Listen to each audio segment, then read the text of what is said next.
Welcome into A to Z Sports Prime Time on a Wednesday night. Hope everybody's having a great week so far.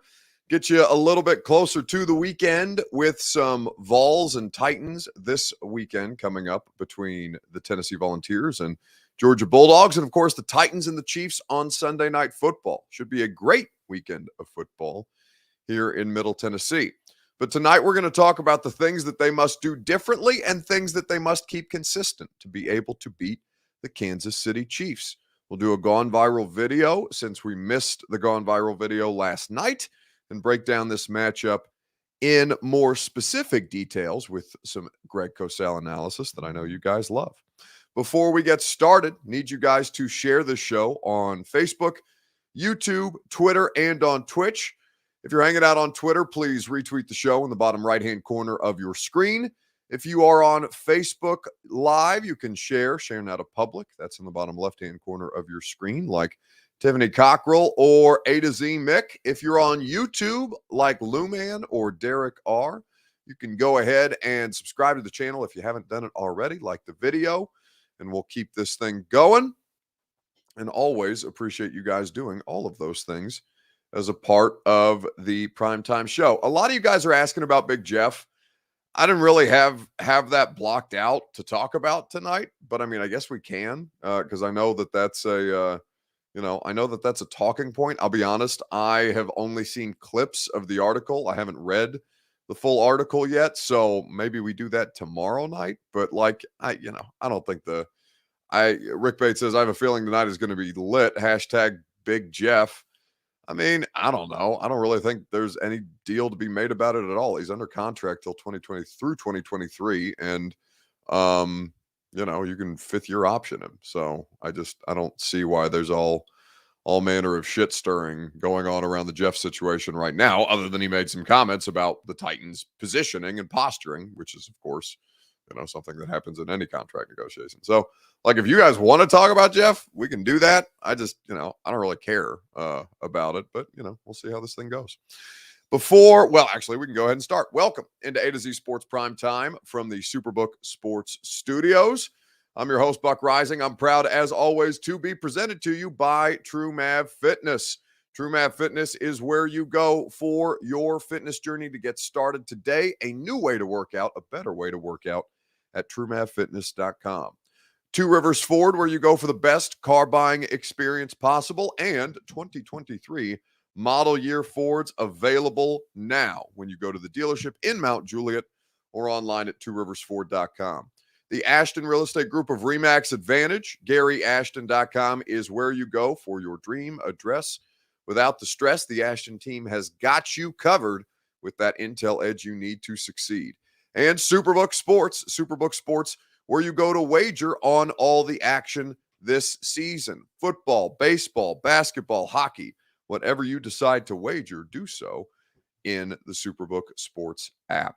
So, Titans versus the Chiefs, looking around and dissecting this matchup more specifically. I'm looking forward to heading to Kansas City.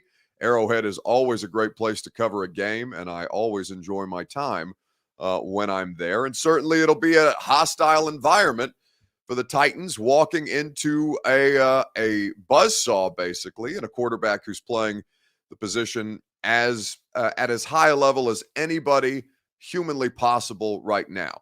But what we're going to focus in on more specifically is what the Titans need to do to be able to manage this game.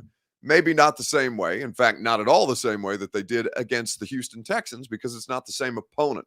But the things they must do differently and the things that they must keep consistent to be able to give themselves a chance to win this game. So let's start with the one thing that you'd have them do differently. In the comments on Facebook, YouTube, Twitter, and on Twitch, your Two Rivers Ford take. What one thing must the Titans do differently to have a chance on Sunday Night Football against the Kansas City Chiefs? We'll talk about it together right after I remind you that Two Rivers Ford presents the take each and every night. They have 2023 model year Fords available for you now. They have the best car buying experience humanly possible. Two Rivers Ford does, because their sales staff does not work on commission, meaning you are not under pressure. anytime you go and even explore the idea of a new or pre-owned vehicle at Two Rivers Ford, because they're making a paycheck either way. You're not going to be harassed. They're not going to circle around you like vultures, like so many car dealerships do. Two Rivers Ford is the best possible place for you to go, for you to build your next Ford at tworiversford.com, or for you to shop around on the lot, test drive them for yourselves at Two Rivers Ford in Mount Juliet, or online at tworiversford.com. So, what is the one thing that you have to look at and say, okay, this is the thing that the Titans need to do differently at this point? What do the Titans need to do differently to be able to, from one game to the next, between the Texans game and the Chiefs matchup, what is the thing that they must consistently do? D. Good says, get a left tackle that won't get Tannehill killed. Yeah, it's unclear. Not clear at this point who's going to start for the Titans at quarterback. Tannehill was a limited participant in practice today. I went to practice after I did the radio show.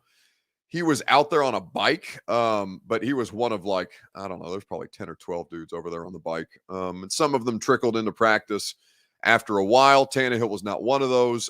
So for the open portion of practice, because we only get to hang around for the first like 25, 30 minutes, he was not participating. Malik Willis and Logan Woodside were the quarterbacks going through the individual drills with the coaching staff, the quarterback's coach, the equipment staff who throw things at them while they're working their footwork drills and things of that nature, and Todd Downing. And then when they came together for team, I assume Tannehill stood behind the offense and watched as much as participated right now. For what it's worth, Jeff also did not practice today as he works through this ankle situation.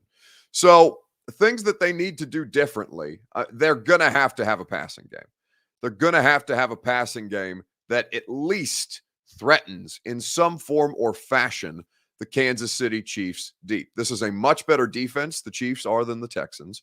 And certainly the Titans' approach, I mean, this is almost a singular situation that they just had against the Houston Texans, where you have a rookie quarterback who can't play. I mean, Malik Willis is objectively not good at all by any stretch of the imagination at this point. There's a variety of different things that are problematic about him, and that's okay for the time being. He's not going to be called upon that often, one would hope. But as you look at the game plan that the Titans put together, even if Tannehill is limited in the game but plays, they have to have some semblance of a passing game, because they can't run on the Chiefs the way that they did on the Texans. They'll need some semblance of a passing game this week in Kansas City, and they will not be able to run the football the way that they did on the Texans against this Chiefs defense, who's playing at a really high level, Greg. And we've talked about Steve Spagnuolo on this podcast plenty of times. Everybody in the league knows what he wants to do, but this unit seems to be really, really helping Kansas City further the margin of victory that they're able to put on some of these teams, because it's a really stout group so far this season. Well, and they've got some really good players. See, the thing is, we all know about Chris Jones, but when they're in their base defense, there's a player who plays at the other tackle position named Derek Noddy, who's a really, really good run defender. And he's very much like the Grover Stewart in Indianapolis. Players you don't hear about, but they're really good at what they do. And when you play Tennessee, obviously you tend to play more in your base defense than your sub-nickel or sub-dime. So Derek Noddy is going to be on the field, and he's a really good run defender playing next to Chris Jones. And Nick Bolton, coming out of Missouri, you're familiar, I'm sure, being in the SEC, being in SEC country, he's become a really, really good football player. Yeah. So, this is not an easy defense to play against and to run against. The passing game is going to have to be a factor one way or the other. Now, that doesn't mean, assuming it's Tannehill, and we certainly hope it is, but assuming that it is, that doesn't mean he has to go 25 to 35 for 450. But they would not be able to win this game, in my view, based on the opponent, if Tannehill is 13 for 20 for 110 yards. Right. I don't think that would get it done in this game. No. So that's Greg partially breaking down the Titans versus the Chiefs today. That is a clip from the install of the 104.5 The Zone Podcast Network, the podcast that Greg and I do every Wednesday, available for you now. So there is a lot there that we've talked about this a million times, right? They need a passing game. They don't have a passing game. They're the 32nd ranked offense in total offense at this point. I think that when you look at the situation for Tennessee right now, we know what their pass blocking group is. Dennis Daly, Aaron Brewer. Ben Jones, Nick Petit-Frere, and Nate Davis have been fine. They have been good enough. But if you're getting sabotaged on the left side and defenses just load up the left side and send pressure that way, then you're still continually working behind the sticks in a way that this passing offense is not equipped to do. Now, that is coupled with the idea that their receiving core is severely limited. Dontrell Hilliard is the best wide receiver on the Titans right now. Just flatly. Like, Robert Woods is a player that I like. I think that Robert Woods can have a role and a higher level function here at some point. But Dontrell Hilliard is the best receiving option that the Titans have on the football field right now. And I think he's a good receiving option. In fact, I think he's a very, very important part of their offense, given that he represents the only kind of team speed that they have right now. Sean Rasul says, Buck, if Willis gets the start, then there is no reason to tune into this game. It will be worse than the Bills game. Yeah, that's probably true. Malik Willis is, he's not a good football player right now. And I think that, as long as you've got that defense, you're always going to frustrate an opponent. But yeah, the odds would be insurmountable if Malik was to play quarterback in this game. Now, again, it's only Wednesday. It's only their first day on the field. So you're going to have some more time to continue to progress for Ryan Tannehill. I know 2 days is not a ton of time. 3 days ahead of Sunday Night Football for ankle. And it seems that the illness situation is largely subsided. But I do think that the situation for them is going to be predicated on what they are able to do to get things going through the air. Now, we can get more into this. We'll read more of your comments. What one thing would you want them to do differently against the Chiefs than they did against the Texans? Right after I remind you that the place that you go for your fitness journey to do things differently in your fitness journey, True Math Fitness in the Gulch here in downtown Nashville. It's about a mile from my place, but it's very conveniently located, centrally located in the Gulch in downtown Nashville for anybody in Middle Tennessee to get to. If you're Middle Tennessean, your first workout is free at TrueMathFitness.com. They will get you started for any level of fitness, and you don't feel overwhelmed. You go in for your first class. They are very, very thorough in the explanation of the different stations that you'll use. If you do their boot camp style group classes, you can do personal training. You can be a part of their open gym.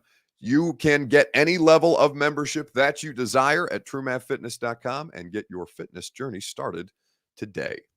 So I think that the situation for the Titans, the receiving options are obviously limited. Remember that Treylon Burks will not be available. Racey McMath, man, I think it's kind of still up in the air, but I do think it's trending to be significant enough that the Racey McMath there's no imminent return for him right now. So I'd almost count him out as a part of the equation for the time being when you talk about the wide receivers that they have on injured reserve. So you have Racey, who's on IR, not expected back anytime in the near future.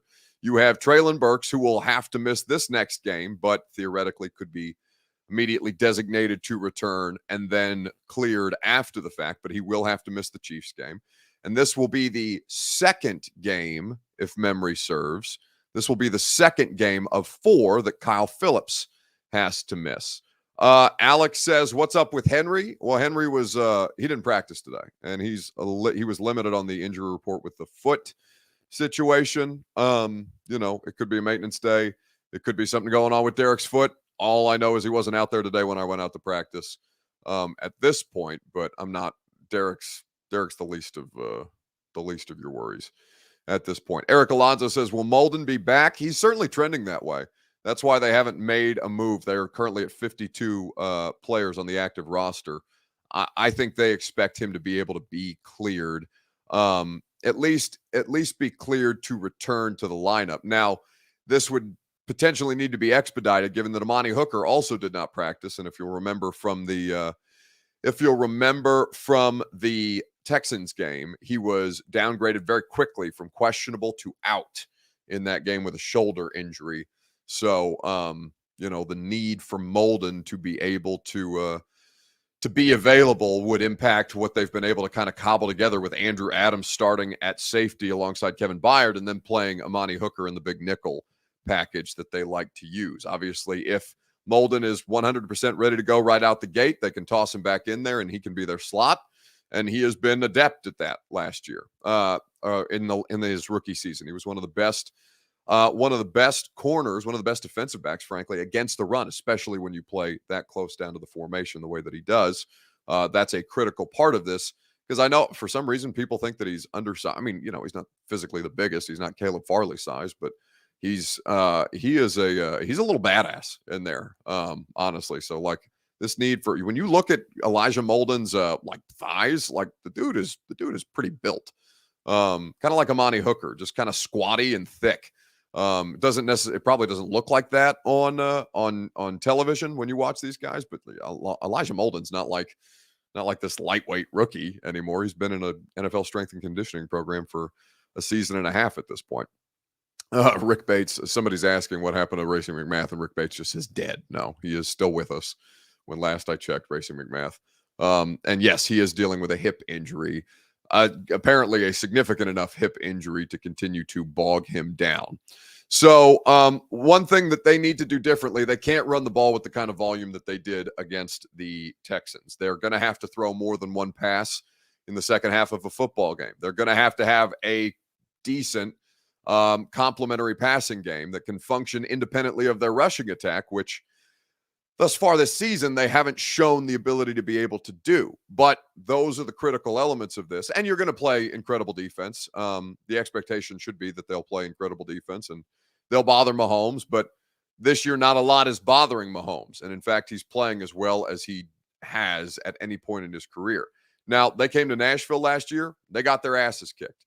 Patrick Mahomes, I saw a quote from him today. I'll see if I can't find it on Twitter. I know that I retweeted it when I saw it this morning because he was being very, very complimentary of the Titans defense specifically and of the Titans when he was asked about them earlier this morning. This quote is courtesy of, if I can find it, Nate Taylor. Patrick Mahomes on the Titans. Quote, last year we weren't ready and they beat our ass. This team is a lot better than people talk about them. People don't talk about their defensive line.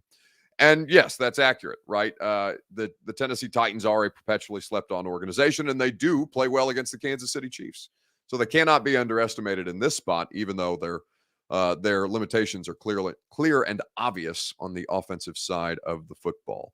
Clayton Smith says, any idea of the weather in Kansas City? It's not supposed to snow or anything crazy. I haven't looked at the forecast yet. I could probably pull up my Weather Channel app real quick and tell you. I hope it doesn't snow. The last time I was in Kansas City was the AFC Championship game, covering that game that the Titans lost. And it's as cold as I've ever been in my entire life. I've never felt a cold like that. That was January, almost February in Kansas City. And it was -19 in the sun. It looks like for Sunday, though, 69, a high of 69, low of 46. And sunny all day long. No 60 on Saturday, 69 on Sunday. So the weather in Kansas City is going to be about as good as humanly possible for a Sunday night football game. That's exciting. Looking forward to that. Always enjoy my time in Kansas City. Power and Lights District's a great time. Love me some Jack Stack burn ends, which is exactly what I don't need to be eating on my diet right now, but still. Sounds good. Sin City Titans says PSA. Titans are 12-point underdogs against the Chiefs. Should be easy money. Go get it. Yeah, I'd say that's probably accurate. Hell, I think I saw them I think they opened up as 10.5 point underdogs, and I would have bet that probably too. They typically play these games closer than they should. Yeah, we'll see how it goes. So let's talk about the one thing that they have to do consistently against the Chiefs that they have been clearly and obviously building upon through the last couple of weeks. That has been a part of their 5-game winning streak and success. Tell you what that is here in just a second, right after I remind you that the Ashton Real Estate Group of RE/MAX Advantage is where you go. GaryAshton.com is the place for your dream address without the stress. The Ashton team will get you the intel edge you need to succeed. They're the best in the business at GaryAshton.com, and they always go above and beyond to make sure that you are informed and armed with the best possible intel when buying or selling your home. That intel helps you sell your home without any showings or staging, helps you find your next home while the real estate market is still red hot, and helps you win the buyer battle and cash in on your home equity now. Trust the team that your favorite teams trust. That's the Ashton Real Estate Group of RE/MAX Advantage at GaryAshton.com. So, Kenneth Davison asks, Buck, are you going to Johnny's downtown for the Titans party on Saturday night? I don't know. Johnny's is Johnny's the place that they had like the team like road rally? I think it's also in the Power and Lights district, or at least if it's the Johnny's that I'm thinking of, maybe there's a different Johnny's.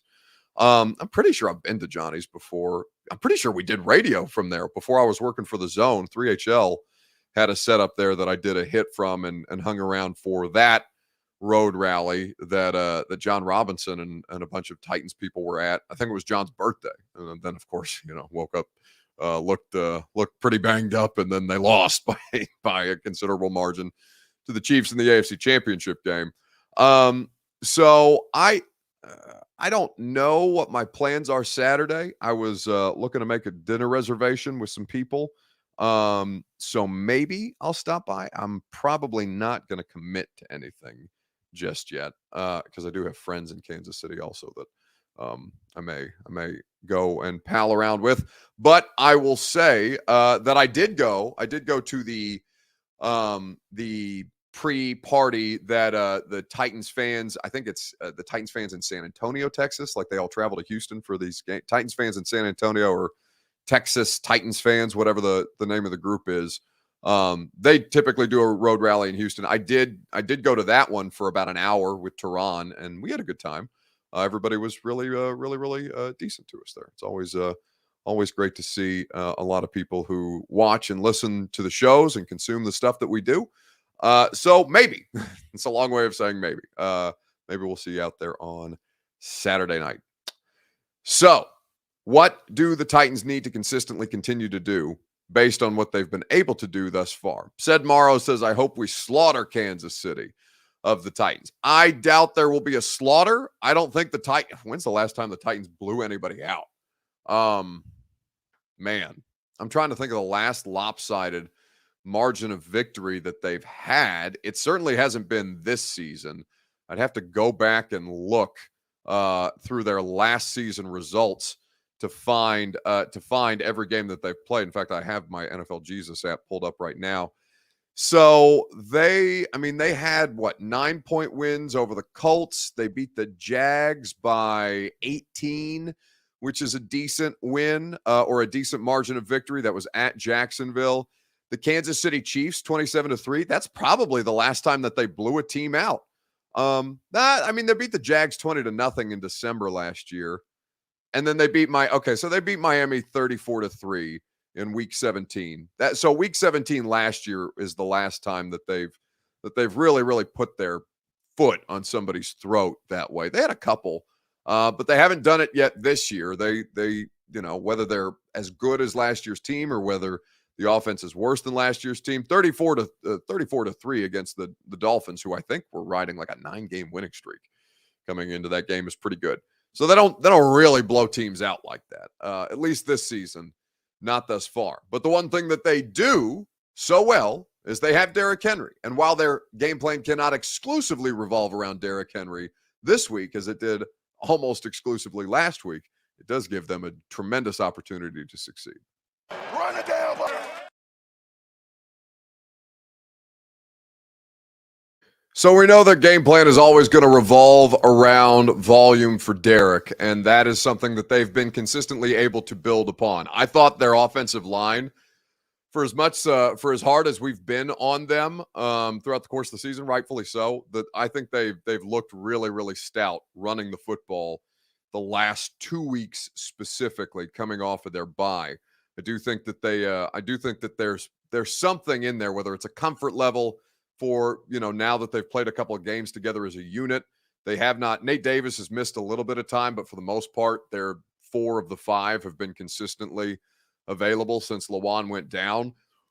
So, I don't want to get ahead of ourselves and say that the offensive line is improving, but it does look like they're executing at a higher level in the last 2 weeks, which is critical, of course, to what the Titans want to do. So that's a big part of this. Now, again, the pass protection situations are going to continue to crop up, and they haven't found a solution to be able to mitigate that yet. But certainly, Derek gives them the greatest advantage of all offensively that they could possibly have at this point, given how limited they are everywhere else. Let's talk about, let's do a gone viral video and then wrap things up for this evening on the Primetime Show. Appreciate you guys spending some time with us as always. We'll go off the board since we talked a lot of football tonight. The question that I would like to ask you is, or that producer Reed has written here, which musical artist would you not expect to do nursery rhymes? Think about that. Which musical artist would you not expect to be involved in nursery rhymes? That's an interesting question. It's very much off the board, off the beaten path from what we've been discussing. And yet, that's what we have prepared for you tonight. We'll get to that here in just a second. Right after I remind you that the place that you can always go for reliability is Superbook Sports. When it comes to wagering on every sport in every season, Superbook Sports is your place to go. They'll match your first bet up to $1,000, win or lose, when you download the Superbook Sports app. And it will be a tremendous experience for you because they offer all manner of great odds boosts and promotions, particularly on local Tennessee teams. Superbook Sports to wager on the Titans, Vols, Preds, and everything else in between. Superbook.com for terms and conditions. Gambling problem? Call the Tennessee Red Line, 1-800-889-9789. So, which one artist would you not expect to be busting out nursery rhymes from time to time? Dwayne Holiday, Ice Cube, Eric Alonzo, Lil Wayne.